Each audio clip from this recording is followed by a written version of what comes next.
Hi. Congress is coming back from coming back from recess, the Easter recess next week, and so they're going to get back to trying to deal with our nation's fiscal challenges, as you've been reading about in the paper or listening on the news.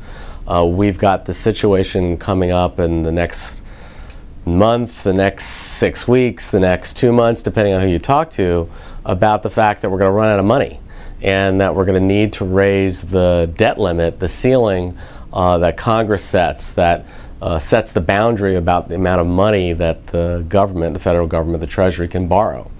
And the problem this time around, as you've been probably reading it or hearing about, is that although normally it's perfunctory and it's automatically passed, this time around, because of the concerns that have grown over the past year and a half around the deficit and the politics around it, there's a lot of pressure to do something in advance of that raising of the debt limit, and perhaps make a deal where they won't raise the debt limit unless there's commitments made to cut spending and address issues regarding revenue. And that's really the concern that we have. We don't know what kind of details they're going to get into, what kind of details are going to be required to be agreed to in advance of this increasing of the debt limit.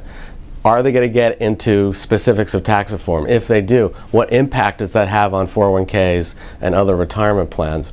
We're watching this very closely. There's a group of senators called the Gang of Six that's going to be introducing a bill that's going to present pretty broad proposals to reform our tax system, and we're involved with talking to them.